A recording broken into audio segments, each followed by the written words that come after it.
Welcome on in, everybody. Happy New Year to all of you Dbacks fans out here. Thank you for tuning in to Dbacks Dispatch with your hosts, Brett, Brandon, and Gabe. Much appreciated of you guys, as always. Again, hope you guys had a fantastic New Year's Eve and New Year's Day. If you guys had the day off, hell yeah, hopefully you got some good sleep. And if you didn't have the day off, then write your works HR and, we'll kind of tag on in with you and we'll complain until you can get it off next year. But either way, we appreciate you guys joining us here for the first episode here of 2025.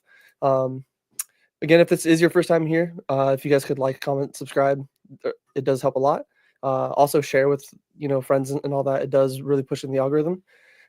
Give us 5 stars on Apple, Spotify, wherever you do listen to all your podcasts. And also make sure you guys check out azsnakepit.com. They do have a bunch of good articles over there. Especially once we get kind of closer in season, there's going to be a lot of recap articles and all that. So make sure you guys, again, do check out over there. Sorry about that.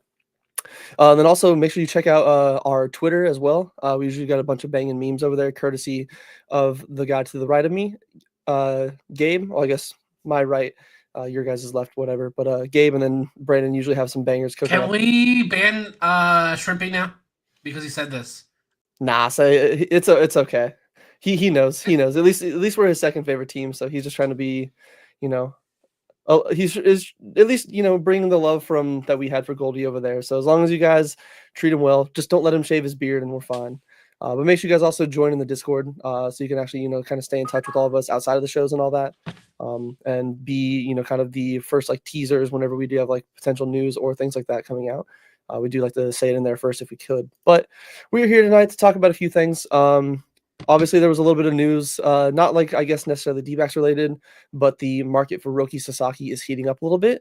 There was some D-backs related news on a right-handed DH outfield bat that we've kind of mentioned a few times in the last few shows that we'll get into. And then the main thing that we had tonight was, obviously, it's New Year's. One of the things that happens every New Year's is the New Year's revolutions. Revolutions, what the hell? Could you imagine? New Year's resolutions. And then again, if you guys have any in the chat, whether it's your personal ones or D-backs related, let us know. Again, we appreciate you guys. But like I said, we're going to start off the show here tonight kind of talking a little bit about Roki Sasaki. Obviously, the D-backs did make a big splash in the pitching market. They got Corbin Burns. We've, kind of covered him extensively. But the other name in the market that has teams a little interested is obviously the 23-year-old out of Japan. He is reportedly being pursued by 20 teams, with 10 teams apparently not even trying to meet with him, not even offering him a chance to be like, hey, we want you to take your talents here. The teams that were at least mentioned publicly that were granted initial meetings were the Dodgers, Padres, Rangers, Yankees, that'll make Shrimpy happy, Mets, Cubs, and Giants. So I know, again, we talked about on some of our past things about the D-backs having, I guess, quote, enough pitching, which you can never have enough starting pitching. But with 7 to 8 guys kind of vying for rotation spot, and again, with us bringing in Corbin Burns to be one of those 7 to 8 guys, did the signing of Burns basically take the Snakes out of the Sasaki battle, which we do have a tweet from John Gambadoro, borderline confirming it, that he's saying that the D-backs, probably not going to land him. And then do you think that the D-backs were either one of the 20 teams that at least attempted to try to bring Roki here, or do you think that they were in the group of 10 where they just said, we're not even going to try it? We know, like, the guys that's like, I don't even want to try to go talk to that girl because I know I'm going to get rejected. So I'm curious which group you guys think the D-backs were in. I think I would hope that they're in the group that's still pursuing him. Like, I know we said that you can never have too much pitching, and this is a good example of that. Like, we don't know necessarily what guys like Montgomery are going to give us. Like I said, I think with his track record, he is going to be better. But if they do move on from him, it'd be nice to have an option like Roki Sasaki, especially with that 98 or 100 mile per hour fastball that he has. Like, he has a proven talent, and we've seen at times people worry about, they can transfer over well. Like, are they going to have success here? But I do think they are starting to be better at that, like being able to cross over, not really have any issues. The only thing, again, like I said over and over again during this offseason, is like you got to sign him early enough to where he has enough time to practice here because the ball is different here than it is in Japan. Japan's a lot more tacky and it's a little bit smaller. So he's going to have to change his grips a little bit. He's going to have to throw maybe a little bit harder than he's used to throwing in Japan. So that sometimes causes stuff like Tommy John or just the actual gripping of the ball. Tyler Glasnow mentioned that as soon as they start using the sticky stuff, he's mentioned like to get the same amount of spin rate, he had to just grip it a lot harder, and that causes issues with Tommy John. So that's one of the worries I think with guys like Sasaki or other players coming from Asian countries. But I do think they should still go for him. Again, we don't know what the future holds for Gallen, Montgomery, and Kelly. They're all supposedly gone next season. Can get Roki for $2.5 million to replace any one of those three guys. Because as of next year, like right now, we only truly have Montgomery, Fott, Erod, Nelson. So that's four guys. We need a fifth guy, and you need a 1-2 guy, a 1-2 punch to replace Gallen if this team wants to compete. Yes, I know you obviously bring up a great point, and that's always one of the things where people always worry about with Japanese pitchers. It's a different grip, it's a different ball. It's obviously going to be a little bit of a different workload. I know Otani had problems when he came over here, and I believe it was mentioned, or at least some of the reports I saw, especially as the season over there in the MPB was kind of winding down, was that he was losing a little bit of, I think, velo on his fastball. Again, it could be something that was in his arm, could be just all pitchers have like streaks like that to where they might have not their best stuff. But I'm in agreement with you. I think that with the fact that he's not going to be getting this, insane amount of money, it's not like Corbin Burns money he's going to be getting. He's limited with the contract he can sign. It's literally just trying to give him the best, option. And that's one of the things he's looking for is a team that can actually help, like develop his pitching, like kind of help like get his career started. It's not just I just want to win. That's all I'm cared about. It's like he's actually worrying about his career. So maybe the D-backs, again, one of the comments that Corbin Burns does have, or Corbin Barrels does have in the chat here, that's a great point, is the D-backs always keep their business so quiet, though. So maybe that's one of the good things, because he did say that he doesn't want, kind of like a big show made out of it. He doesn't want people to, like, he doesn't want the teams to bring any, like, additional players to the meetings to try to, like, sway their opinion. So maybe we'll get some news about the D-backs being in on it, but if Gambo's tweet is correct, I guess we're probably not. But Brandon, I'm curious your thoughts. Do you think that the D-backs were in the group of 20 teams that are at least trying to, sway Sasaki here? Or do you think that they were just immediately punting the ball down the field? Right. I think it was more of they just reached out and that was it. I don't think they were really pursuing it too hardcore. I think before Burns, they probably just reached out to see if they could at least get a meeting. And it's possible he said no. And then after Burns, I was like, yeah. I mean, there really is no reason to add it. Like, we have plenty of pitching right now. We have plenty of pitching. Again, I understand that he is a very good pitcher. I just don't think that what we have to offer is enough to sway him from the Dodgers, Padres, Cubs, Mariners. I think the Mariners could be a dark horse for him as well. So definitely keep an eye on that. I just don't understand why he wanted to get posted so early. He cost himself so much money getting posted now. And I've been on this since the beginning. I think he wanted to be posted now because he wants to either face Yu Darvish or play with Yu Darvish. And if he waited a couple of seasons, he may not have gotten that chance. Because that's the other thing to me that makes sense as to why he would want to get posted so early. Because it's not like a normal international signing. Like, he's only going to be getting a couple million. So it's not like the Dodgers can throw all the money in the world. They can't. It's only their international signing pool money. So it really gives a level playing ground to everyone that gets invited to the meeting. One of my favorite things about this is he's like, I don't want players from those teams there. So I don't know if he feels like he'd be swayed by certain players. And so he just kind of wants just him, his agent, and whatever team's GM or director of baseball operations there. So I know Brett didn't like. Brett was like, I swear, if the D-backs are in that list of 10 who didn't reach out, and I kind of like, Brett, you better be prepared to be disappointed because I really felt like they were. I really don't think this team was ever really considering it. It's at least like, obviously, maybe they're not going to be considered favorites, but at least like put yourself out there. At least like give it, like, you never know. Like if you don't even try, then like there's no point. Like it'll never actually happen. Where it's like, yeah, you might get rejected. He might want to go to, like you said, the Padres, the Dodgers, maybe the Mets, the Yankees. He might want to go to one of those over obviously these teams, but like if as Corbin Barrels was saying in the chat, if the White Sox are in it, the D-backs should at least be in. Like the D-backs should at least be interested in this. Like to me, it's almost like a How no-brainer. much do we know that it could have just been like they reached out and they had a meeting. They said, "Hey, do you fuck with losers?" Truly, what they asked for.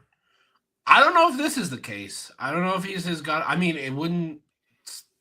Like, it's probably someone that he looked up to growing up. So I wouldn't be surprised if that's potentially the case there with Roki Sasaki.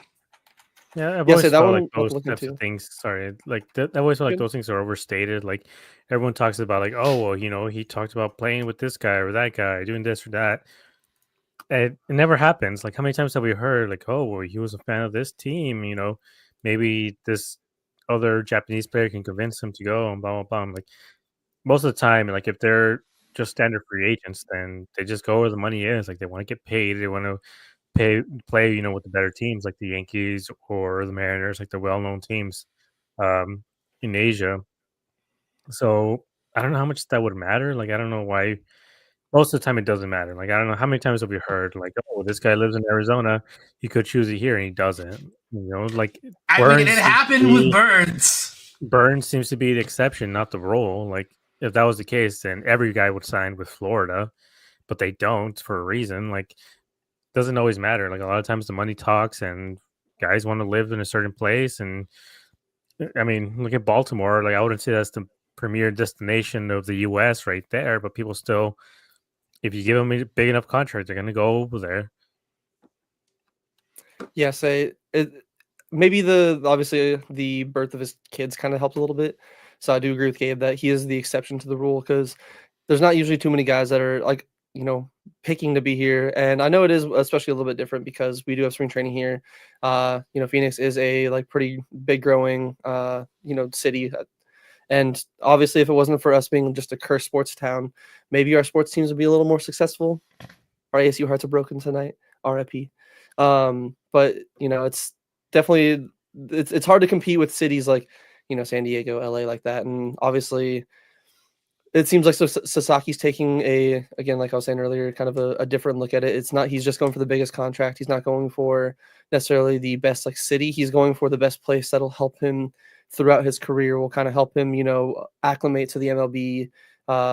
And, because I don't know the exact differences, but it is a different beast over here than it is over in Japan. And we've seen that with like multiple pitchers when they come over here. You brought that up.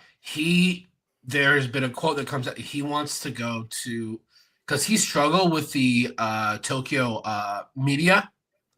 I don't see him going to the Yankees. Like that's why I don't see him going to the Yankees, because when he's going to struggle because he's still so young and his stuff is very unpolished. So, and that fan base will rip him to shreds if he struggles the first 2 months. So that's why I think San Diego would be a good spot for him. Seattle too. Probably the Rangers as well. Just like those markets where the media they don't keep you accountable. That's why a lot of people say, oh, Diamondbacks are also a good fit, because a lot of the media do not keep these teams accountable when they struggle. Yeah. And one of the things, because even like you said, maybe the D-backs would be in on it, as Nick C kind of brings up in the chat, is sadly Gambo is 99% right on these. Usually, if he is tweeting about the D-backs, he's got some pretty good sources. So it does seem like his sources are good. He has some takes though that that are not good, but that's just his personal. I also do the same thing. We all got some takes. We all got some takes from time to time that when you look back, you're like, ooh, wow, yikes! Maybe learn a little bit more ball. Luis Reyes and Ketel Marte. I didn't bring it up, but I will always bring it up before you guys get the chance. So. Gotta take our fun. You gotta deflate our tires before we can poke fun at you, but that's fair. I did want to give again a shout out to just everybody in the chat. Again, we appreciate each and every one of you guys. OGs like Corbin Barrels, Shrimpy, even the people that are stopping by for some of the more recent times, like Andrew, Shug, OG as well. Same with Red Sox Nation. John, appreciate you stopping by, John. Dank, our man Dank, love you, Dank. Jeff Irving, fellow Snake Pit rider.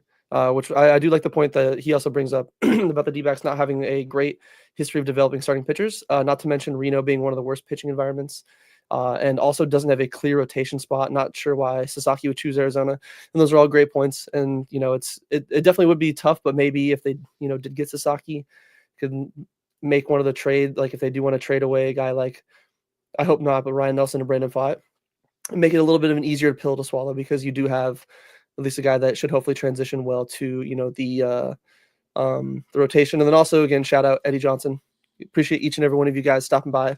I know New Year's can, be a heck of time and people probably have plans and all that. So we appreciate you spending some of your free time joining us here on this Wednesday evening.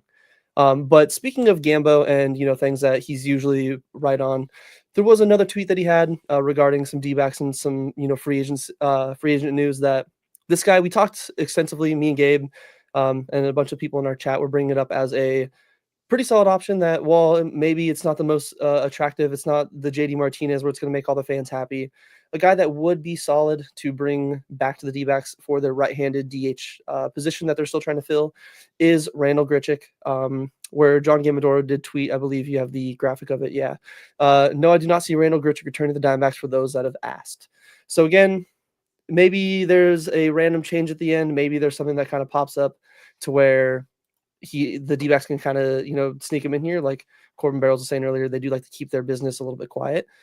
But it does seem like that is somewhat off the table. So obviously with us talking about him and still needing a right-handed DH and this report from Gambo, pretty much meaning that this move is no longer on the table. Does that almost certify in your guys' minds that the team will look inwards at the current depth? Like me and Gabe were talking about with like Lourdes and Gino, and then maybe even a guy who they did add to their, I believe, 40-man roster to avoid the Rule 5 in Tim Tawa? Or is there maybe some, free agent moves that Mike Hazen has kind of up his sleeves hidden that we might not even like thought about? I would hope to go after a guy like I brought him up last week. Profar, I think he would fit this team perfectly. Like I said, he can play outfield. He's a very good hitter. He doesn't have like the most power in the world, but I do think with this sort of lineup, he probably could get to about 20 home runs a season, which is, again, I don't think this team's identity should be reliant on a home run. I think this is a super speedy team that's going to make you pay. I think one of the pitching ninjas accounts or how Codify, whatever one of those things, they tweeted out this stat about Corbin Carroll. He scored like 15 times this season off of singles. Like he was brought in by doubles and triples and even by other singles. He was just able to get on base as soon as he got into a single. I mentioned before, he turned singles into doubles and triples easily. So the guy with his speeds and with Alec, Jake, we have a lot of really speedy guys, and I think we should be able to take advantage of that again, unlike last year, which was a down year in terms of steals because they kind of were a little too home run happy. I think a guy like Profar should be able to fit that mold. I think Brandon, the Padres a little bit better than I do, so he is a guy who hits a lot more doubles and singles and just finds ways to get on base. I mean, when they play against our price range. 15 to 20 million. Yeah, he wants 18 to 20 because he had a career year last year. He's an all-star. I mean, he was a top prospect. like 10 years ago, and he finally got there. He has, if they do, he would be the best arm in the outfield. Because the amount of outfield assists that man has is like incredible. Like he just like people underestimate his arm, and like he got a lot of guys trying to take a single to a double. Like he got hit into the corner, throwing out a lot of guys at home. I just think that it's out of their price range. Yeah, I mean, it might be. I mean, we thought Corbin Burns was out of their price range too, and look what happened. So, I do think maybe 1 or 2 year deal should be fine. I think something to remember is the fact that the D-backs have about $80 million, $80 million coming off the books for next season. And that's including guys like Gallen, Kelly, Montgomery. Technically, even Lourdes can opt out. I don't know if that's a mutual opt out or is a player opt out, but they have about $80 million coming off the books. So they have the money to spend if they want to be at that level of what they were last year. So, why not go for a Profar, see what he wants? I mean, we know he can dominate the NL West. I mean, he destroys us every time he would play against Player us. opt out, Like by the way. Yeah, so if you give him a couple of years, if Gurriel ends up opting out, we're going to be screwed without him there. So why not go after a Profar who can take that spot from Gurriel if needed? I think was it a 2-part question? Oh, and then I just wanted to bring up, if we're going to be looking internally for a DH, it has to be, maybe a Jake and Gurriel, or Gurriel and ADC. Like, I don't want to see Pavin there every single day taking at bats as a DH. I like Pavin. I think he is good in very specific situations, but I do think maybe we should let ADC be able to hit bombs, because we know as soon as he gets into it, he can just hit it out of the ballpark. So I do think if they decide internally, they should maybe give ADC a shot, because he's not taking that spot from Gabby. Yeah, plus I think with the point on ADC, it would be kind of nice to keep him up on the MLB, to where I know Gabby's job, it's not like in football and some other sports where, Packers fan, have a Hall of Fame quarterback, draft a guy, let him sit underneath your quarterback for like 3-4 years and let him learn.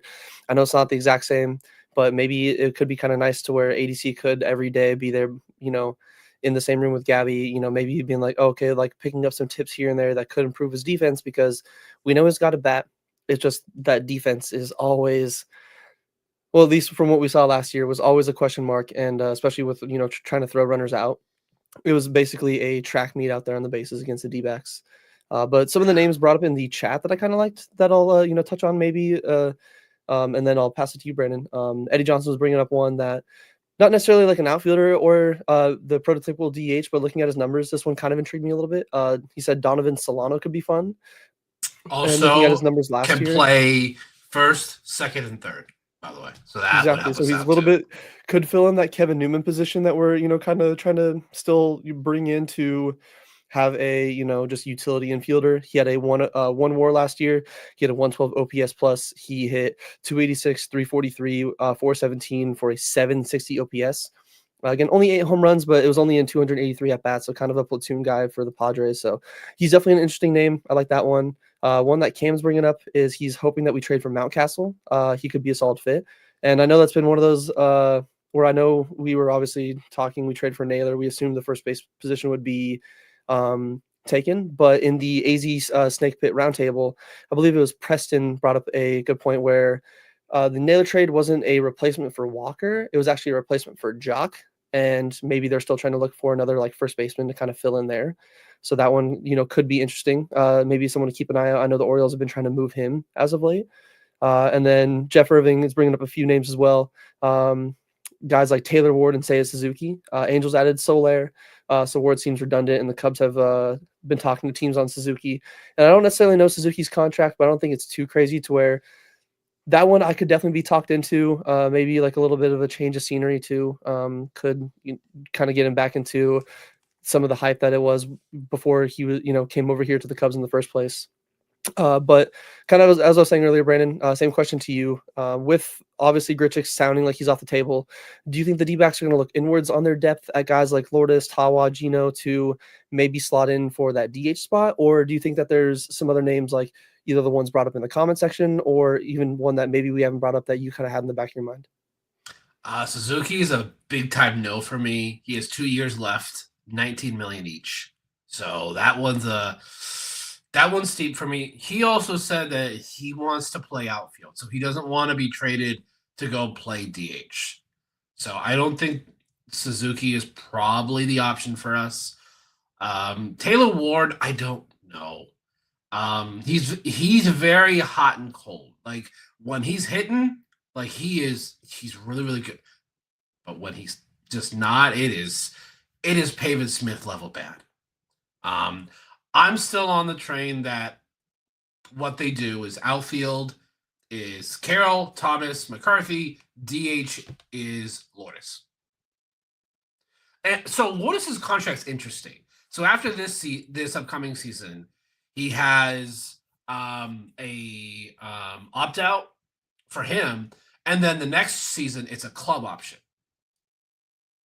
So it's very I'm like, this is a very interesting structure to the deal. And another option that I brought up to you guys, I think it was yesterday or the day before, as we do have a surplus of pitching, trade Ryan Nelson to Baltimore for Kirsten Kierstead, who is only 25 years old. So there's a lot of control there. He can play outfield. He can play first base. That's the one that I'm like, I wouldn't hate that. Now it'd be like, all right, so who do you trade first? Do you trade Montgomery first, or you try and trade Ryan Nelson first? I feel you can get better return from Ryan Nelson, personally, for age-wise, money-wise, also just the play on the field-wise. So we'll see. Because I feel like you could do that straight up. You could do Ryan Nelson for Kirsten Kierstead almost straight up, like just player for player at that point. Because Baltimore needs pitching because they lost out on Corbin Burns. And I know I said it in the group chat. The only thing that maybe steers me away from him is he's a lefty, and we are a little bit lefty heavy right now. But again, I could definitely be talked into a Kierstead trade. Yeah, I'm for me, if we can get for me, the big one on that is because of how young he is. So much control on that. I'd be willing to, he could also be our first baseman of the future. So we'll see. Again, I'm okay with Pavin as DH for a part-time. Well, of course, Kobe Mayer would be freaking awesome. I just don't think that's happening because I think Kierstead is blocked. I don't, unless they re-sign Anthony Santander. Now I know everyone. Yes, because he can't throw. Corbin Barrels, Tommy Henry cannot throw. We saw it last year. And I've seen a lot of people want the D-backs to go after Anthony Santander. I'm like, I don't know. That's a lot of money. I get we said that about Corbin Burns, but that one was more of he wanted to stay. He told his agent to reach out, or he reached out to the team, and he gave them a friendly discount. So I'm like, you sign Anthony Santander, I don't know if they work on a deal for Zach Allen at that point. I think that's what this team's next big time signing needs to be is a extension for Gallen. That's what I want it to be. But in terms of DH here, I'd rather it be 85% Lourdes and then every now and then Pavin. And then if they decide they want 3 catchers on the active roster, then yeah, go with ADC. Plus, It would be. I know he probably wouldn't go with it, but I just kind of want him to have AC/DC as one of his walk-up songs, just so then we can have a nice tongue twister. Because I know I would butcher that Which 9 one? times out of 10. I Oh, mean, any Thunderstruck is a good one, but that's more of like a closer one. Like there's really anyone, but it is. There are definitely some maybe some options that we definitely haven't even thought of. I know Jeff is bringing up another one that Gabe has mentioned personally before. The ultimate would be Pete Alonso pulling a Jordan Montgomery and signing a 1-year deal with this team and firing Boris and putting up a 50 home run season. And maybe again, if that happened, if we were in a universe where we got him for like only one season, I would definitely go back and delete some of my old tweets about him stealing a All-Star appearance from Christian Walker, and I'd be like, hell yeah, Big Meat Pete we is a would have D-back, a baby. lot of tweets, even on our own account. I mean, he declined a 3-year, $90 million.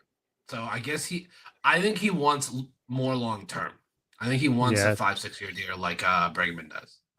Yeah, and I think, like I said, for me, my ideal DH would be a right-handed batter because, again, I don't want the platoon. I understand why there's a platoon; it can have its benefits, but when you have a platoon, that means you have to carry 2 guys on your roster instead of 1, and that 1 roster spot is incredibly valuable. I mean, look at the Dodgers; they, as soon as Otani is healthy, that means they have literally 2 guys for 1. And I want this team to be able to have that sort of option where they don't have to pencil in 1 guy, you know, move a guy in, move a guy out. They have to be able to, keep their rhythm too. Like it's hard to be a part-time DH. Like last year, we were fortunate enough that Grichuk and Jock were, seasoned veterans to where they can, keep their pace, keep their swings going still, because there's not a lot of guys out there who I feel like if you give him 250 at bats, 400, 300 at bats, like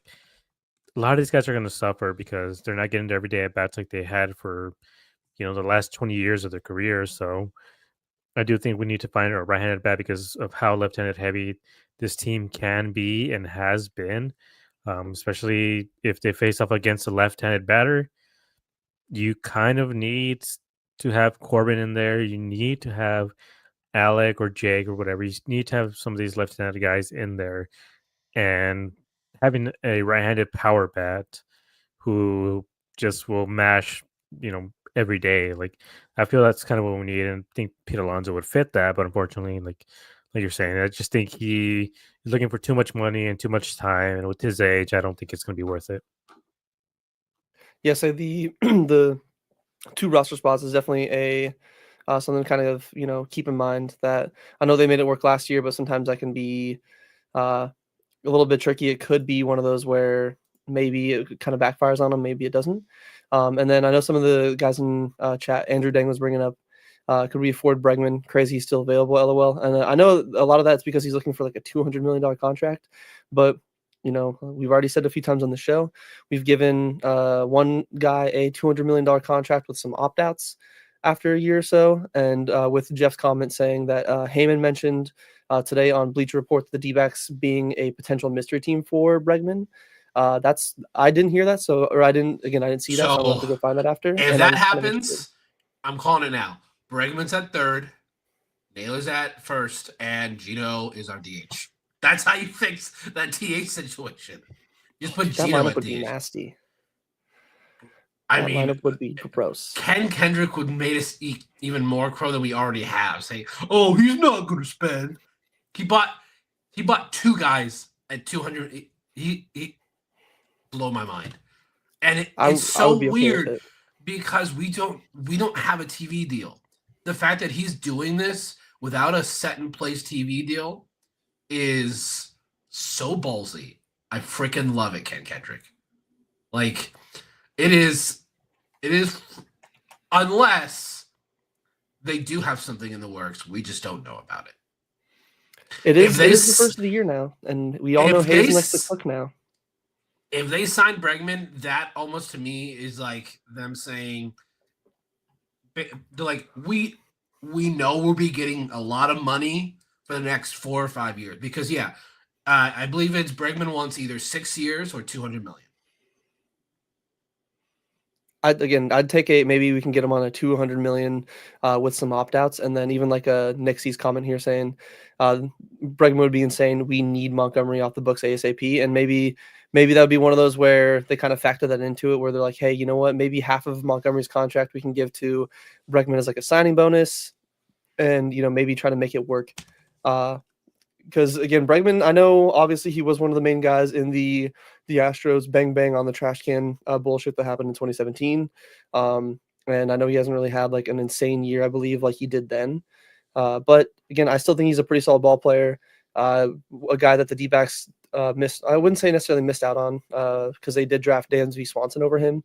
Dansby went 1-1, Bregman went 1-2. So maybe it's just the universe eventually just correcting itself and bringing Bregman home to where I guess a lot of people probably would think that his rightful home should be. And, Brandon makes a good point that would solve a lot of, the issues that we have. Well, maybe not issues, but a lot of the remaining holes in the team that they need to fill outside of obviously the back end of the bullpen. Yeah, and like you're saying, like we need Montgomery to get off the books. He's coming off the books for next season, so that's 25 million right there. Like they could always factor that in, maybe just overspend this year just because you kind of have to. But then, like I said, you have $80 million coming off the books for next season, and they have holes that they're going to have to fill eventually. Like there could be, maybe with certain trades, like could get even, more of a salary cap. And if they make the playoffs, like we saw this year, I believe the playoff pool or the World Series pool was something like $100 million, like $100 million that could be going to this team that they could spend. So, like you're talking about the TV deals, like if this team starts winning, well, guess what? You're going to have higher TV contracts. Like there's a reason why the Dodgers got an $8 billion deal in 2015. It's because they had made the playoffs quite a few times up until then. They knew the team was going to be invested in spending and winning. So, they're making $250 million before anybody even throws a single pitch for them. So I don't think the D-backs are going to be anywhere near that, but half of that, a third of that, you're still talking about being able to pay most of this roster just from that TV deal. And I think Bregman could work because, again, I know we're talking about for next season. Again, Gino's not going to be on this team for next season either. So that's another guy that's coming off the books. We need a third baseman. We've talked about Lawler being that solution, but who knows what this organization is going to do with Lawler? They don't really seem to be too invested in him for whatever reason. So that could be the solution. I don't know. Maybe I would doubt it, but who knows? Like if Bregman sees that this team is serious and they've been ready to compete, and especially over the Astros or a few other teams here and there, like why not sign here? Yeah, I mean Arizona it's maybe not as it's going to be one of the first names like we've even mentioned earlier with Roki, like the Dodgers, the Padres, and the Mets, the Yankees, but he is still, at least Arizona is becoming a place where taxes are a little bit lower. It's nice for spring training because you don't have to worry about, especially if a lot of these players already live here in the off season. It kind of makes a little bit even easier, so they don't have to worry about being away from their family or being out of their home for multiple months out of the year, because obviously they need to spend most of the time in their home city for whatever team they sign for. So it is definitely something to keep an eye out for, and I think that would be a very nice a very nice little surprise. And to Eddie's comment here saying, isn't technically Cattell coming off the books next year? And I believe Gabe does have the info of that being 2028. So he has a club option in 28. So after so he's going to be picked up. Yeah. We need to get him on another extension earlier, which we got a little somewhat of extension talk. I know Brandon kind of teased it earlier. That we'll get to. But any final thoughts on Bregman and some of the DH options before we move on into our next subject? Just all right. If it doesn't happen, y'all don't get all mad because we've not been linked to it. It's just it's a fun idea to theorize. So I personally think we're not doing any major signings. I think any moves that we make will be a lot of like depth moves or maybe add another high leverage arm. I don't think we're seeing anything like sorry, Brett, we are not signing Tanner Scott. Not for what he wants. No, so Jesus 20 million, Christ. 20 million a year. I'd rather trade for Helsley, try to get him. Maybe even like again, I think Jeff Hoffman would be a little cheaper. But Tanner Scott's just one of the sexy names on the market. It's one of those where it gets the people going. But as I said, or as I was saying earlier, the main reason here, again, it's New Year's. One of the main topics for New Year's all the time. Maybe you don't have it. Maybe you have one that you go through every year and try to stick to it. But a popular thing every time the calendar goes from December 31st to January 1st is a New Year's snake illusions. At least for us, it is. And there, whether it's something that you want to change to be better at, with quitting a bad habit, going to the gym more, or even just spending less money on coffee. I'm very guilty of that myself. We all figured we'd get at least one realistic and one not as realistic resolution that we'd like to see. Not just for ourselves, which if you guys have any for yourselves, leave them in the comment or leave them in the chats. But this one we were keeping it more D-backs centralized, D-backs related, and I'll just kind of kick things off with mine. The two that I had that I figured were, maybe again one of them not being as realistic. The first one, realistically, is D-backs find a happy medium between the answer backs and the early backs. I would like to see if they could, kind of get in the middle of the road from the 2023 team and the 2024 team, where, as Gabe said earlier, you don't need to live off the home run ball. You don't need to, live and die by the slug, but, don't be the early backs. Don't put up your 5 runs in the first inning and then just coast from there. Maybe also don't be like the 2023 answer backs, where there's times where they're down by 5 or 6 and they wait until the 7th, 8th, 9th inning, where again, hey, a win is a win, but I'd like to have a little bit more, consistent offensive scoring throughout each game. And then my not as realistic one, because I know the D-backs don't really have control over this, is no more shitty air conditioning. I do not want to be in an 85, almost 90 degree feeling stadium. I get if the roof's open, it's different. It's Arizona, it's going to be toasty. But when that roof is closed, especially on giveaway nights on Saturday, it should not feel like a goddamn sauna. I hate it. I hate sweating when I'm at a baseball game. And I know that teams like the Brewers, I know it's a completely different climate, but they have a whole heater for when it's in the winter. We need an actual working AC, please. I need it. I need it like I need air to breathe. But again, those are just kind of my two. And I think that maybe even both of them could be slightly realistic, but who knows? Gabe, I wanted to pass it on to you, and you can kind of explain to the people what you had on your list for the D-backs when it comes to the New Year's resolutions.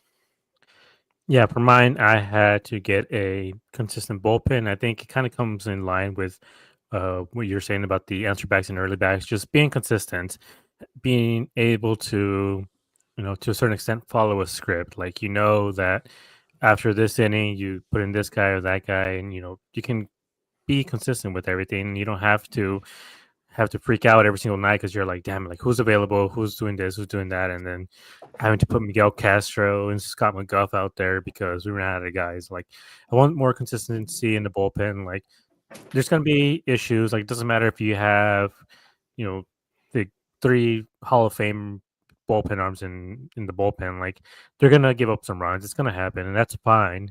But for me, it's just consistency, like being able to put away guys, 6 out of 7 times, 5 out of 7 times. You're going to win a lot of ball games if you're able to get that sort of consistency from the bullpen. Because, again, from last year, especially early on, those first couple of months, it was bad. We lost a lot of games because of the bullpen. And even when Seawald came back, I started putting in the group chat like, hey, I know he saved 2-3 games in a row, but he's also giving up 95 plus mile per hour hits or fly balls and everything. Like, there's something going on here. Like, at some point, his exit velo on his pitches was just it was terrible. And I brought that up, even in the podcast early on, after like 3 or 4 saves, I'm like, hey, like that exit velo, something to watch. And I got a lot of pushback. I mean, not from you guys, but people in the comments saying like, oh, what does it matter? Saves a save. I'm like, it matters because if it's a trend, then that means at some point it's going to even out and it's going to come back and bite them in the ass. And it happened literally at the worst time against the Dodgers, Padres, and Braves, like the teams that were ahead of them in the standings, not just in the division, but in the wild card. Like, if they would have had that game that they lost against the Braves because of one Paul of those Sewald, games. One of those games, by the way. The D-backs could have been in the playoffs. So that's what it is for me. Being consistent with this bullpen, being able to go into a game, you're like, all right, it's done. It's a done deal. We don't have to worry about it much. We don't have to worry about this team having to come back in the ninth inning and try to pull off a walk-off because they give up 6 runs in the ninth. Like, I don't want any of that anymore. Like, just please be consistent. Like I said, 6 out of 7, 5 out of 7. That's fine for me. Just be consistent. And the second one, I guess unrealistic, is to bring back a Dutch Bros, please. I miss it. They put Black Rock coffee, which was fine. It was fine. But then they put in, I don't know what the hell, some margarita place, which I don't want to spend $35 on a margarita at the ballpark. Bring back the Dutch Bros and bring back Panda Express. I'm tired of the options that they don't have there, and Panda Express is one of them. Put McDonald's back in there too. Like, just please give me more options other than chicken fingers and fries, please.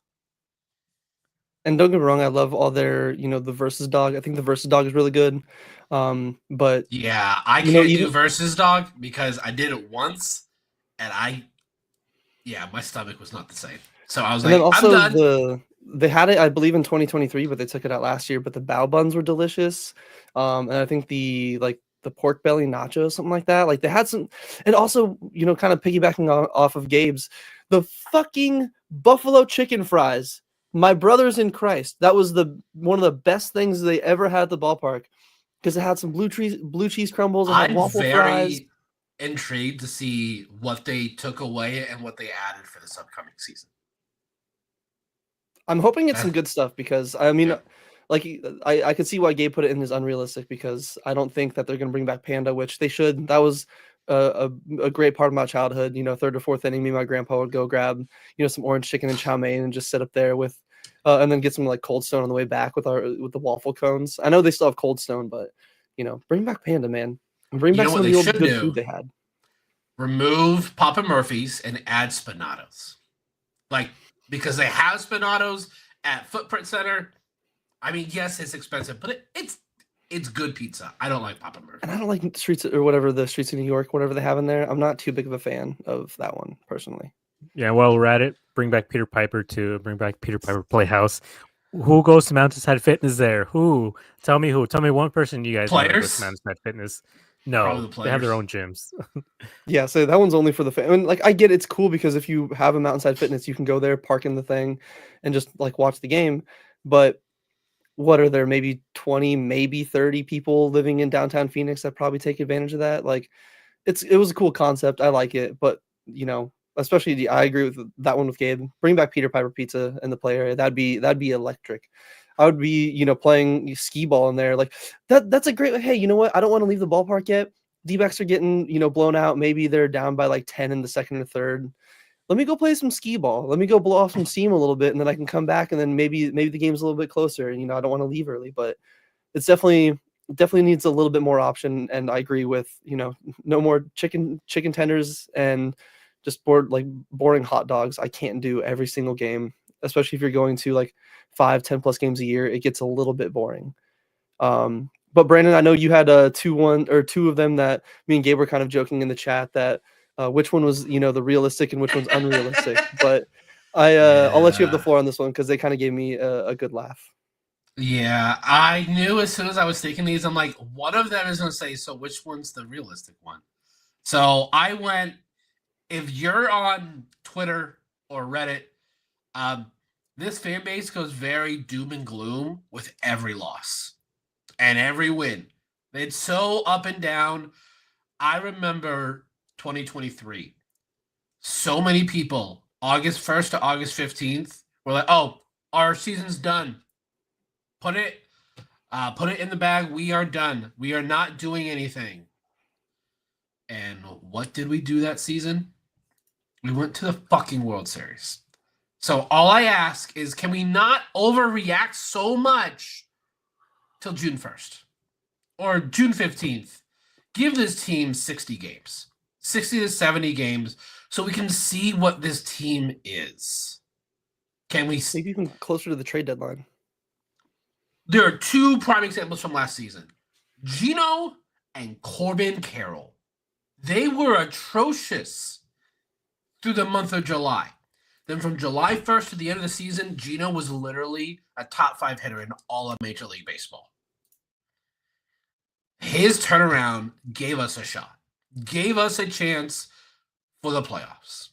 So can we just not go so doom and gloom, not be so Arizona sports? I know that's difficult for a lot of you because you've grown up with all of these fan bases, Cardinals, Suns, and D-backs.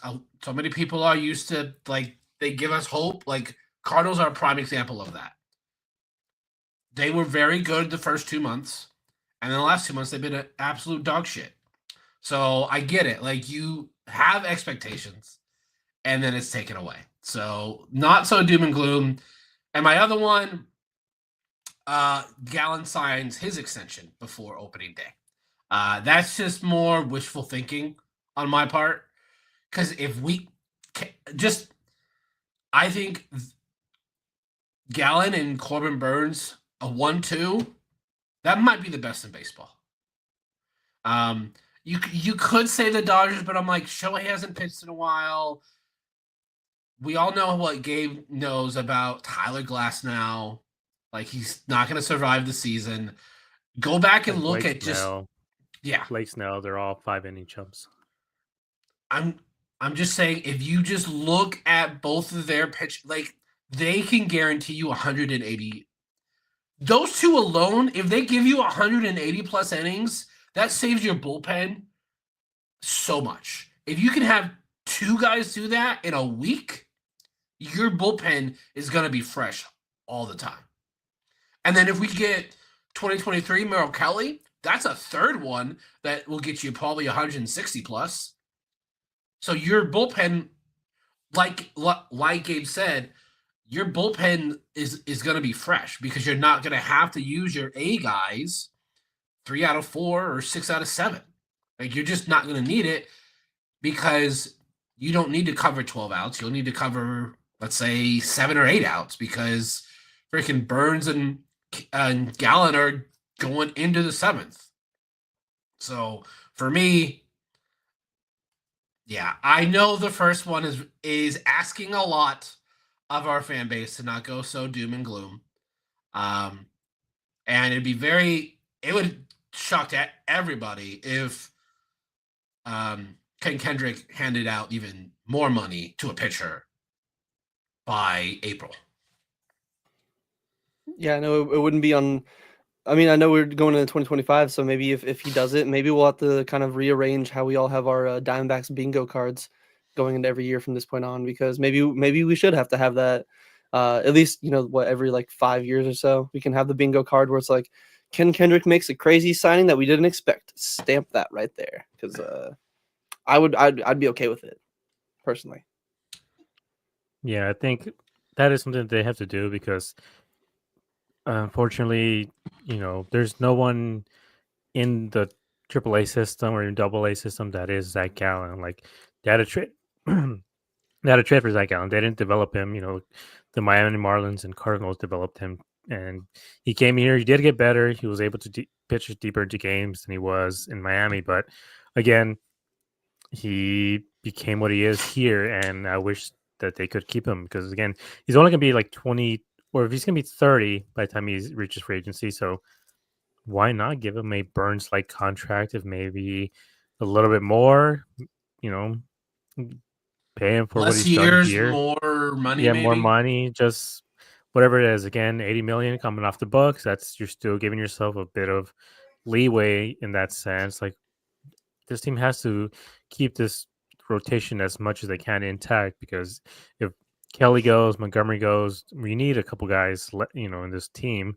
So Gallen is one of those guys that needs to still stay on his team, needs to retire a D-back, or if not, have a few more years left. And as Corbin Barrels is saying, Gallen, Burns, and Fott in the playoffs. I can imagine just how 1, 2, 3 dominant that they could be, just being able to finish teams off early. Like, it would be a godsend for this team to be able to finish off. Like, again, just being able to sweep a couple teams, being able to rest, take some time off, especially later in the season. Like, it's gonna be incredibly valuable, especially with the bullpen, especially for some of these some of these starters, like just being able to have a few days to extra to rest, like it's gonna pay dividends in the long run. I mean, I know we mentioned it in one of our previous shows, but the first round bye was, kind of like, I guess, like looked at in a bad way after the 2023 postseason, because the teams that did get the first round bye looked a little bit rusty. But the Dodgers and the Yankees proved last year that, hey, you know what? Sometimes that's a good thing. Sometimes you can get an extra few days of rest, and like to Gabe's point, have the bullpen have a few more bullets to ready to go in them, because that's one of the big reasons why the Dodgers, in my opinion, got where they were. That Michael Kopech signing, or that Michael Kopech trade that they made, was probably one of their more underrated and more valuable ones they did last year, just because, again, for what he did for them, he was disgusting. He went from being like, oh yeah, he throws hard, but he kind of is a little wild, gets hit around. But again, how well are you really going to be playing for the dumpster fire that was the 2024 Chicago White Sox? So having a little bit of extra rest for guys in your bullpen and even in your rotation, I know hitters might struggle a little bit because, yes, a few days off of not seeing live pitching, guys that are touching routinely in like the upper 95s could be a little bit of an adjustment. But to me, I still think it's nothing but a positive. And, as you brought it up with Corbin Barrow's comment, that rotation right there alone, that's wildly different than what we had to deal with in 2023, where Gallen, Kelly, and some combination of Diamondbacks pitcher, whether they go with an opener. Thank you very much for Game 3 of the World Series. That's so fun. Or Miguel Game 4, Castro, current Houston Astro now. No, it was actually Joe Mansupply that was the opener, I believe, and then Miguel Castro came in and shit the bed. I thought it was Joe Mansupply that started the World Series in Game 4. Either way, I try to block out some of that because that was not a fun time. And today just reminded me, Arizona just has a hell whenever it comes to competing with Texas teams in the playoffs. My God. Dude, Texas is on my shit list. So bad. Yes, and one of the comments brought up earlier, maybe it's on there for. I know you were talking about Bregman for a minute. Maybe it's on there as well for Bregman, because he did say, or Jeff Irving is saying that according to Robert Land of Houston Sports Talk, he did sell his house in Houston and bought one in Arizona in fall of 2023. So maybe he's also joining the Fuck Texas because it's cheaper, and I believe he trains here, but still. I like the other thought process of maybe he just hates Texas now too. But yeah, say again, if you guys have any like of your own like New Year's resolutions, whether they're Dbacks related or again like personal. Corbin Barrels has one.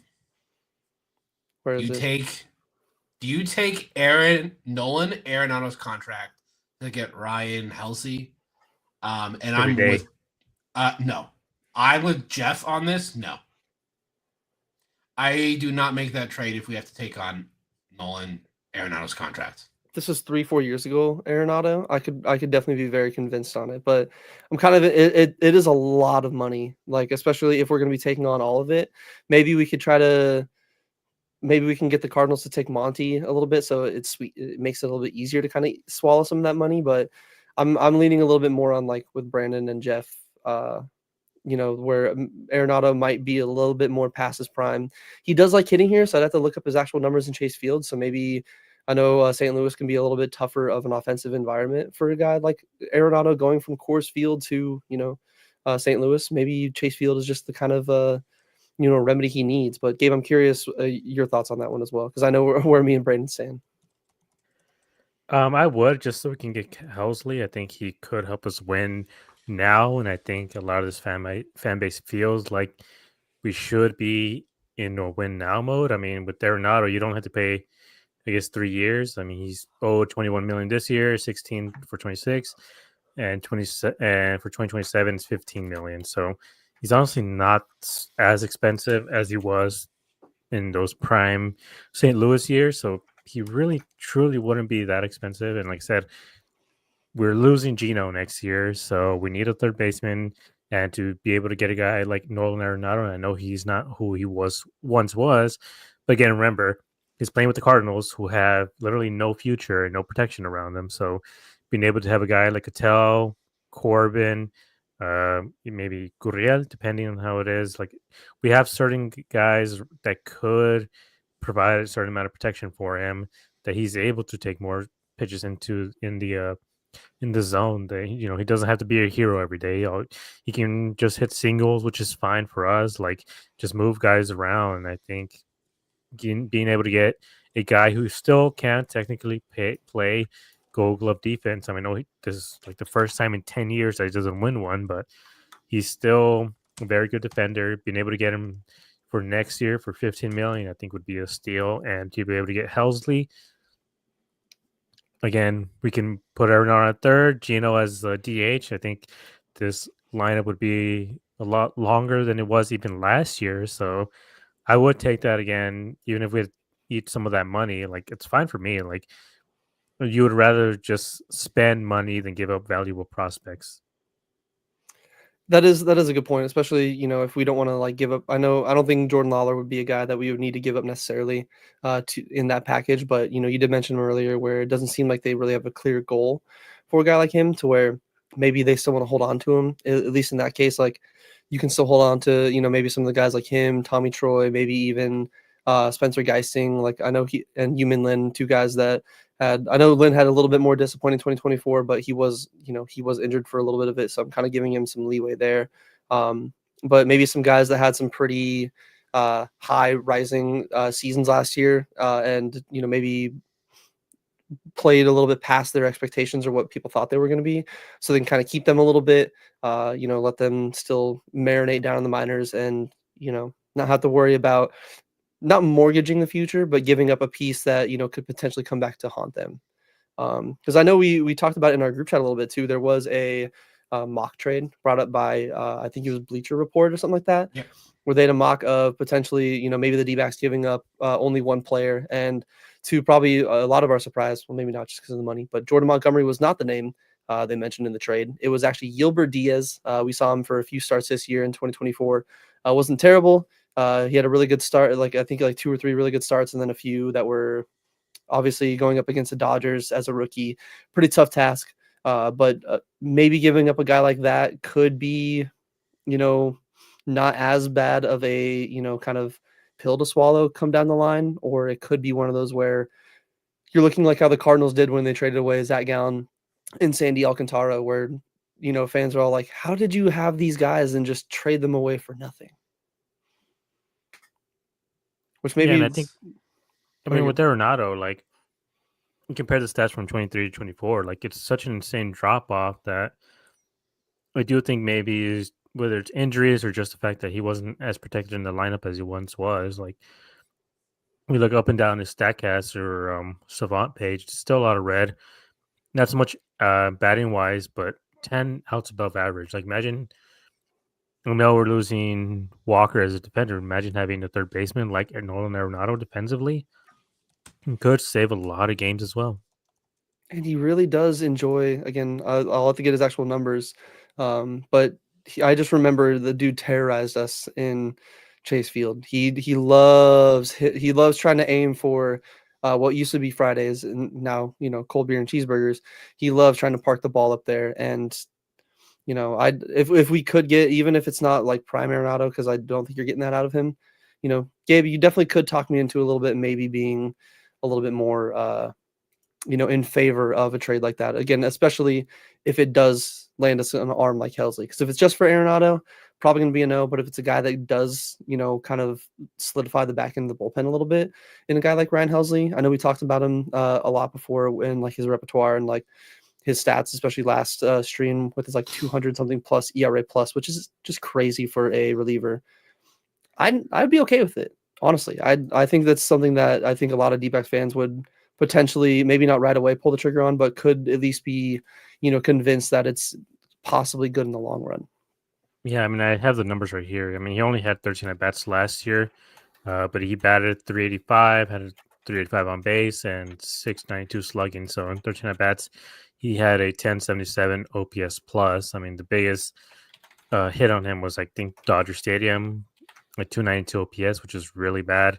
But it seems up and down the West, he did very good, other than Dodger Stadium. But just, it's the Dodgers. It's a different animal over there. So, if we combine the NL West, he could have a decent season here. Again, just having more protection in the lineup and being able to play in the West where he knows the stadiums, he knows how to hit, he has a different eyesight, and it's just, I think he would be a comeback player of the year candidate if he moves back to the West.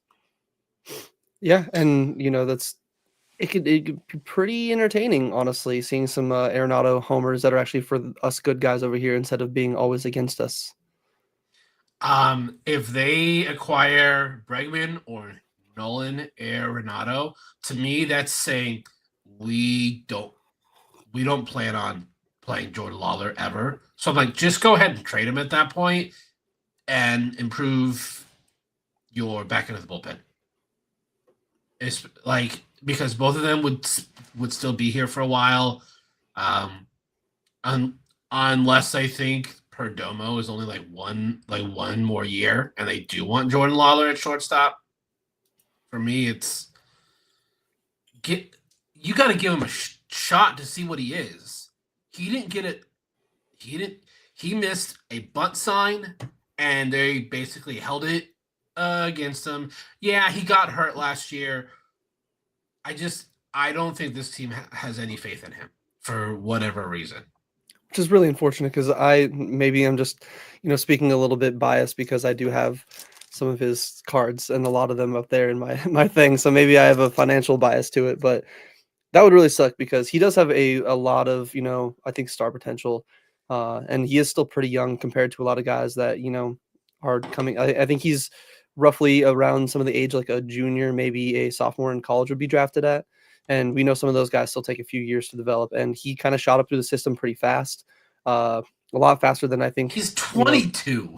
Yeah, he's 22. Like that's another. We'll get to another one. One of the comments here in a second that does bring him up. But even a guy like Drew Jones, to where, he's still really young too. I don't want us to necessarily see the team, which I don't think they would, but see a team give up on some of these, potential star players a little bit too early and really have us, kind of looking back on it in 5-10 years and be like, we really traded that guy for who? We got rid of them for who? But kind of like what we, saying earlier and what we want to do in each one of our shows is we do want to give you guys a chance to let your voices be heard if you have some questions, and especially like I was saying with some with New Year's being around, if there's maybe some particular New Year's resolutions that you guys had in mind for the D-backs.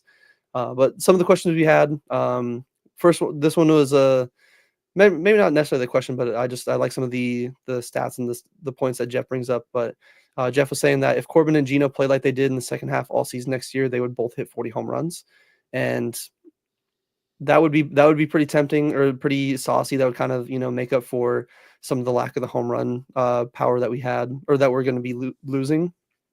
But as long as we still have some of those stolen bases from Corbin, get him on first, because I believe Gabe even mentioned earlier that codified tweet on how many times he scored. I think he was like 15 times he scored on a from first on a double, which is crazy. Like that's just insane speed. So, maybe we can get a nice a mixture of both of them. Maybe we get a full season where both of them don't kind of struggle the way they did. And I'd be okay with it. One of the other points that I thought that, again, not necessarily question wise, but as a long hair enjoyer and a long hair haver myself, I do agree. Get Corbin Burns the mullet back, because when he was a Brewer, maybe I'm just crazy, but that mullet seemed like it added a little bit of an extra tick to his cutter and his sinker, and he was just a little bit more intimidating. I know it wasn't intimidating to Corbin Carroll and Ketel Marte in the 2023 wild card, but maybe it'll be to the rest of the NL West. But getting into some of the actual like New Year's resolutions or questions that we actually had in the chat. The first one was from Cam. He's saying that New Year's resolution, get back to stealing bases and creating chaos. We went from second in stolen bases in 23 to around league average in 24. And honestly, I agree. I think that's a great point. Yeah, that's something I talked about even from last year. Like when they went on their winning streak, that was the main things that I mentioned was just I would rather be able to have a sustainable way of winning, which was creating chaos, just getting on base, causing havoc around the bases, making the other team make mistakes. And I felt like that was a better solution for this team, a better process, recipes for success than just relying on homers, because we're not going to rely on Perdomo hitting homers. If he's going to do anything, he's going to be laying down a sac bunt for Corbin Carroll to move on to third base or even score from that. Like, we want these guys to like again create chaos, because at that point you're tiring out pitchers more, so that means you're getting into their bullpens a lot earlier. So then by the time you get to the third game of the series, they just have an exhausted bullpen. I do agree with that point that they need to get back to what they were, what their identity was in the playoffs, and move away from, the dingers. Yeah, so I think they definitely need to kind of find that identity they had a little bit in 23. But Brandon, I'm curious your thoughts on Cam's New Year's resolution for the Arizona Diamondbacks. I'm 100% for it because I love freaking chaos. I love watching Jake lay down a bunt and they misthrow it and it goes into the dugout. He gets a third, or they overthrow it and he gets it. It's just exciting to watch. It makes the game more exciting to watch. There's a lot of guys on this team that should be running more. And also, Jake, stop getting picked off at first, by the way. That was a big issue. And I'm wondering if that might be a reason why they were hesitant to run, is we would get picked off or caught stealing. We had some pretty sloppy base running in 2024 all around. We did. It's not good. So yeah, Russell had a question that was kind of related to this one. He was asking, do you think the downtick in stolen bases was due to Paris Chica just not calling the seals, or something with Torrey? And I think it was definitely more of just the team itself not being as I think Torrey might have not wanting to be as aggressive, because especially early on in the season, I believe there was a few in the Yankee series, and then even a few, I believe, in the Brave series in Atlanta, if I'm not mistaken, where some base running blunders, maybe some poor timing on a steal kind of led to a rally potentially being killed, or instead of it being 2-3 run home run, it's a solo shot. And sometimes, solo home runs are good, but again, they still just count as one, where if you had the extra guy on the base there and didn't get too aggressive, that definitely would, kind of benefit. And I think a little bit it also has to do with they just had a few slower guys like Randall Grichuk, Jock Peterson, Eugenio Suarez. Those aren't guys that are really going to be stealing too many bags for you. And even Lourdes Gurriel Jr., he's not like the fastest guy. He's not going to be, taking too many of those attempts. So I think it was just kind of a mixture of maybe the coaching staff being a little bit more hesitant, or a little bit more reluctant to push the button or push the envelope as much, and also just not having necessarily the amount of speed on the bases that you want in those scenarios to do that. But the next question we had here, it was kind of not necessarily a three-parter, but Jeff brings up some great points that this one is, I'm fully for it. Jeff's saying that his resolution for the D-backs is some better luck on the farm system. Lots of guys on our farm have been hurt or underperformed. Drew Jones going off, and Gino Groover, and a healthy Jordan Lawler. Then he went on to say Tommy Troy had a tough year injured a lot. Lynn missed a couple months getting hit in the face, and then another guy that's been kind of in D-backs like purgatory. I know he had a lot of legal issues that kind of took a while to get settled, and was part of the reason why I think he might have missed a little bit of development. But Christian Robinson getting back into his elite prospect status after missing 3 years, lots of potential on this farm. And I fully agree with Jeff. I think that because we saw what the D-backs were after 2022, 2023, they had a really high ranked farm system. And now going into 2025, they don't really have, it's kind of fallen back into what they were for a while there, where they got some interesting pieces, but not enough really high ranked guys to, and I know sometimes rankings can, they don't fucking mean shit when it comes to a lot of prospect stuff, because, oh, cool, you have a lot of prospects. Do they actually make it to the majors and play well? Sometimes no, sometimes yes, sometimes no. But I'm curious what your guys' thoughts are on Jeff wishing for a little bit more progression and a little bit more progress from our farm system. Yeah, I think one of the issues was just that quite a few of them just had shoulder surgery for whatever reason. They just had really, really bad luck with a lot of these prospects, that they all just need some sort of shoulder surgery or any other surgery that just really made them regress. As of right now, in terms of prospects that I feel could make the same impact that Corbin Carroll did when he came up, it is still Jordan Lawler and even Tommy Troy and Yumin Lin. But I don't know. I mean, like I said, I don't know. I feel like all these guys are sort of in this weird purgatory where they're kind of waiting and seeing what they do or how they perform. But at some point, you either have to let them play, or you just got to move on from them, because you can't keep them there until they're in their mid to late 20s. Yeah, you can't, not even prospect hug, but you can't just like keep them in prospect hell. And if you're a hitter, you probably love Reno. You probably are like, hell yeah, make my numbers look good. But if you're a pitcher, you're like, please do not let me spend more than 2 weeks in this place because I will look like I'm, It's 2023 or not just 2024 Jordan Reno, by the Montgomery. way. It's everywhere in the PCL. The Yeah. Pacific Coast League, it's like playing, like all the teams playing at Coors Field. It's literally what, like, it is. If you look at every team's numbers from the PCL, that's why if you have a guy with like a 4.5 ERA, you're like, oh, that's not bad for the PCL. Yeah. I will say, I don't know if I was the only one, but I felt like I was pretty level-headed about Drew Jones. Like everyone was off the Drew Jones train. Everybody was like, "Oh, he's a bust. Go ahead and trade him," because Jackson Holiday was already at the major leagues. I'm like, Jackson Holiday is the exception, not the rule, when it comes to how quickly prospects go. Like a lot of guys do not go up. Paul Skeens is another one. A lot of guys do not go up within 12 months. It is very, very rare. So, yeah, I just don't know what they're going to do with Drew Jones. Like, it's kind of good that we have 3 solid, like, starting outfielders right now. We don't need to rush him up.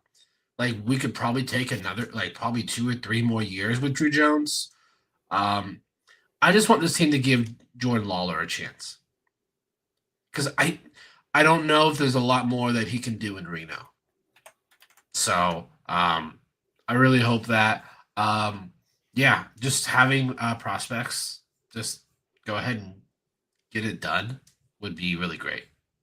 And even with some, I know I mentioned him earlier, but even some guys that like maybe didn't have like terrible years, but I would want to see, another year or so of, improvement. Like again, Spencer Geisting, he was a lefty. He started in like low A. I think he got all the way up to double A, if I'm not mistaken.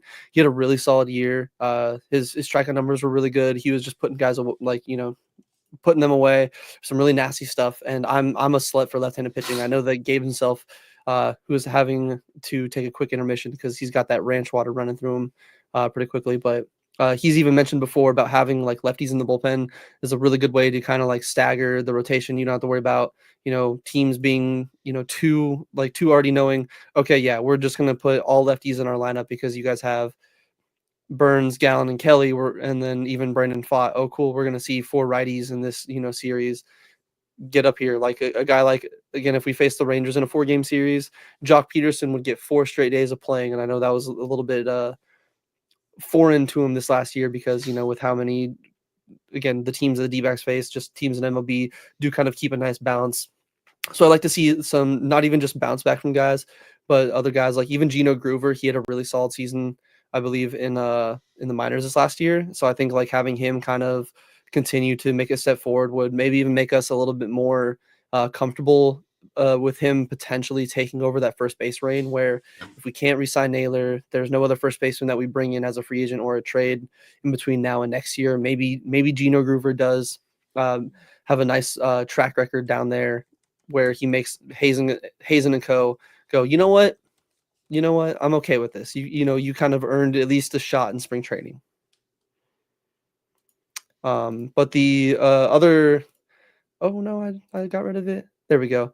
The other, kind of question that we had here was from another one from Russell.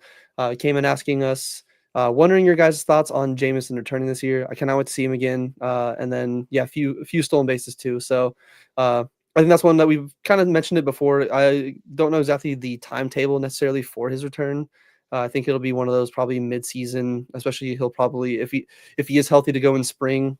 I don't think that they're gonna, just throw him out there, let him cook. I think they're gonna try to slow roll him, put him in AAA, maybe even AA, like one of the environments that's not as home run heavy or not as, offensive heavy. Kind of let him build his arm strength back up.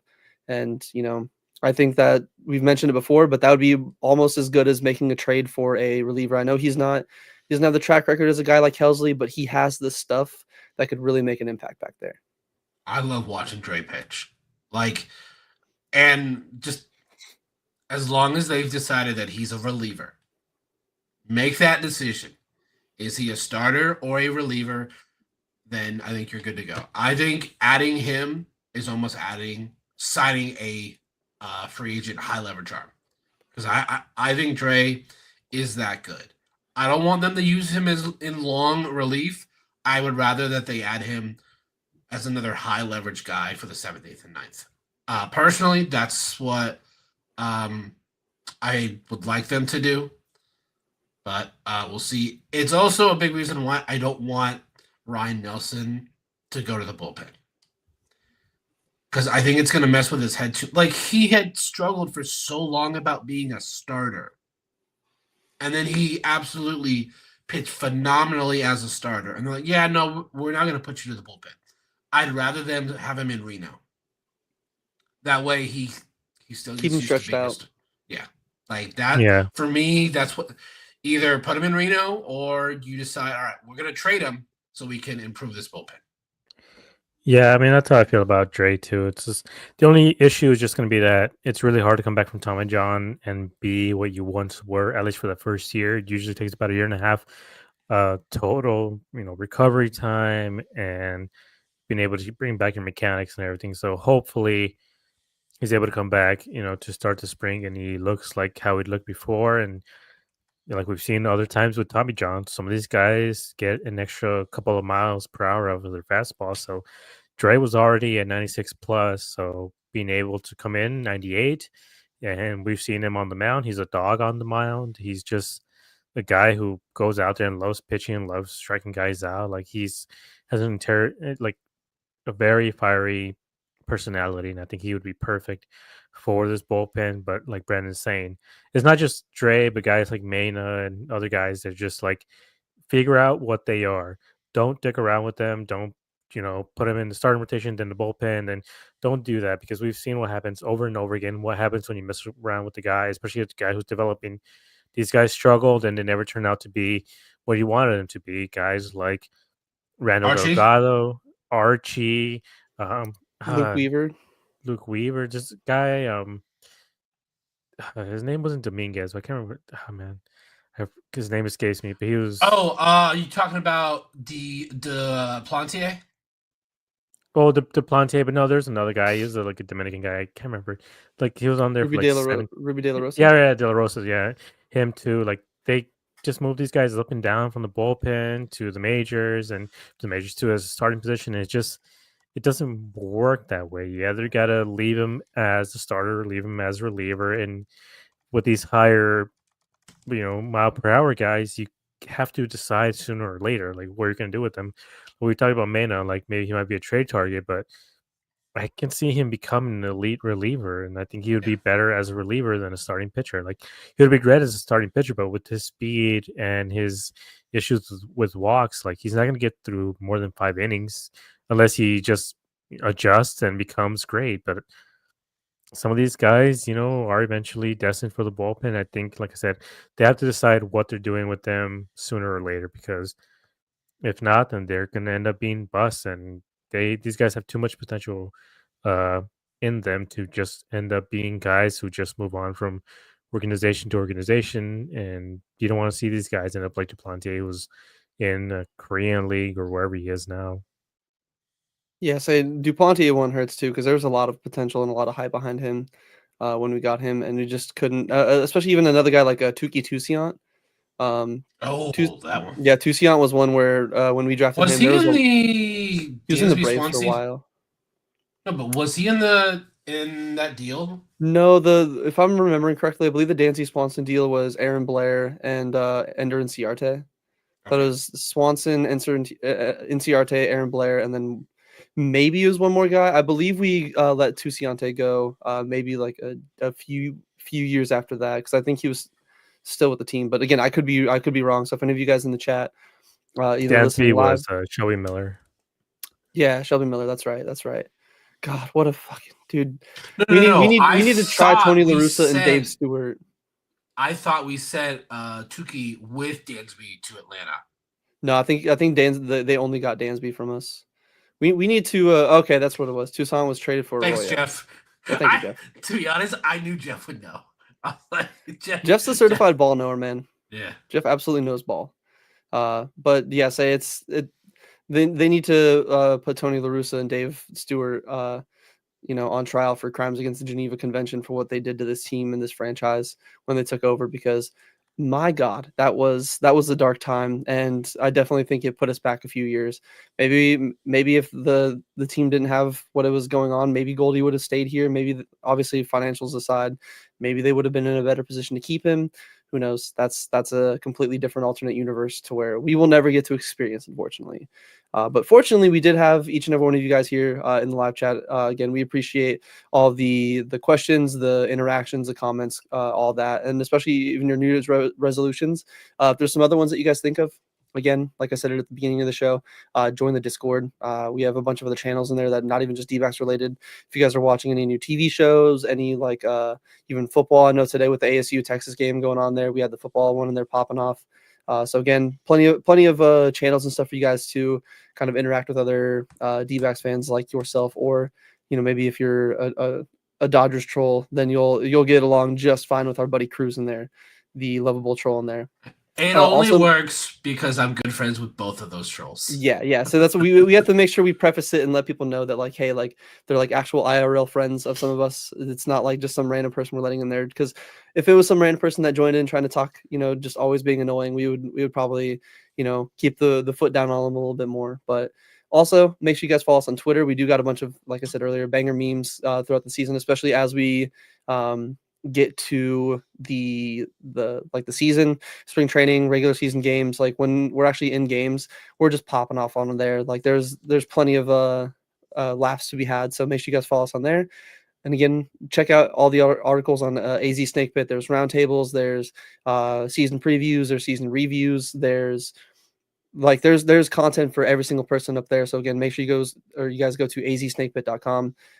There's great people over there that put some hard work in there, and a lot of them aren't being paid for it. Some of them are, but either way, they're doing it for the love of the game. They're doing it because they know ball, like our man Jeff here, and they actually just want to get their thoughts out there, and they want to just interact with the D-backs fans. But again, appreciate each and every one of you guys for kind of stopping by. Gentlemen, were there any final thoughts on our first podcast of 2025 that you guys wanted to address before we get out of here? Just hoping that there's more news coming out soon. At least if it's not getting guys, it's to at least establishing roles for the DH or other starting positions. Yeah, I think that's clear defined roles are definitely very crucial. Brandon, what about you? Any final thoughts? I hope,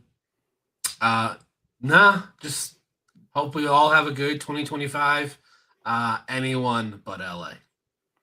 Yeah, say whether it's Roki, whether it's World Series, anybody but LA. If the Yankees win, I don't care about that one. As long as the Dodgers don't win. They've had their one. They can go another 33, 35 years without another one in between. But again, appreciate each and every one of you guys for stopping by. We have been Dbacks Dispatch again with your hosts, Brett, Brandon, and Gabe. And we will see you next time on another edition of Dbacks Dispatch. It's the Dbacks Dispatch. Yeah, Brandon, Red, Gabe, Josh on the floor. West Coast vibes, catch us on the air. Home run dogs, diamond gems we share. Brandon was a dad, Caesar man was a plan. Red braces down, tells it like it is, man. Gabs on fire, brings the heat every time. Josh on the mix, keep the beat so prime. I got the insights every week's a hit. Tune in, Dbacks Dispatch, this is it. Now we rollin'. Dbacks Dispatch, yeah. Talk to Brandon, Brandon, Gabe, this is Big Catch. Josh on the mix, he makes the beats. West Coast vibe, got the G fucking the bad. The home Mac, the home Mac, the home Mac, home Mac. Dbacks Dispatch, we're here to stay. Yeah, catch us every week, we bring the flavor to it. We got the home Mac, the home Mac, the home Mac, home Mac. Dbacks Dispatch, we're here to stay. Catch us every week, we bring the flavor to it.